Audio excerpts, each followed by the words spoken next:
Bien, la conférence s'intitule « Les prémices de la guerre de 14-18 » parce que je me suis aperçu que souvent les gens ne savent pas exactement pourquoi cet événement s'est produit. Bien sûr, on pense à un sentiment de revanche après la guerre de 1870, mais il n'y a pas que ça. C'est beaucoup plus profond et je dirais beaucoup plus général que ça.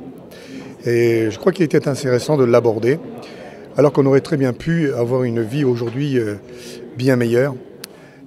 Cet événement a permis par contre l'éclosion de certains sentiments, une certaine forme de vie et surtout l'éclosion d'une vie moderne qu'avant la guerre de 70 on ne connaissait pas.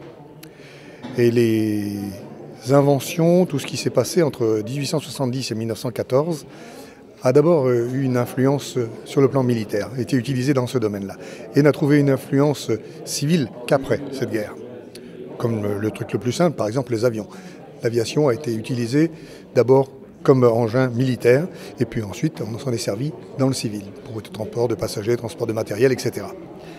Et donc il était important, je pense, d'aborder tous ces domaines, afin que chacun comprenne pourquoi c'est arrivé, et surtout, pour que l'on comprenne et qu'on ne refasse plus ces mêmes erreurs. Et il y a eu des millions de morts, cette guerre a été terrible, et c'est un petit peu en mémoire de ces gens-là qui sont morts pour nous que je fais cette présentation. Parce que mon grand-père a fait partie de cette guerre, il a été à Verdun, il a écrit ses mémoires, et chaque fois qu'il m'en parlait, il y avait des sanglots dans sa gorge. Et donc c'est avec un petit peu d'émotion que je parle de ça ce soir, en souvenir de lui et en souvenir de tous ceux qui nous ont permis d'être là maintenant. Pont-à-Mousson, c'est aussi l'après-guerre de 70 où, par exemple, la maison Hatt est venue s'installer. Tout ça, ça fait partie d'un ensemble.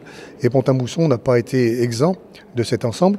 La preuve, c'est que la ville de Pont-à-Mousson est passée de 8 000 habitants en 1870 à 14 000 en 1914. Donc il y avait un apport aussi de toutes ces personnes qui ont fui le régime allemand, qui sont partis donc de la Moselle et puis de l'Alsace. Alors les casernes, elles étaient bien plus anciennes. Elles ont commencé bien avant. Déjà pour la guerre de 70, elles étaient utilisées. Et on les connaissait déjà sous Napoléon. Et c'est un petit peu à cause de ça qu'elles ont eu le nom de caserne du Roc. Et puis Pont-à-Mousson, bien sûr, après la guerre de 70, c'était ville frontière et est devenue ville de garnison.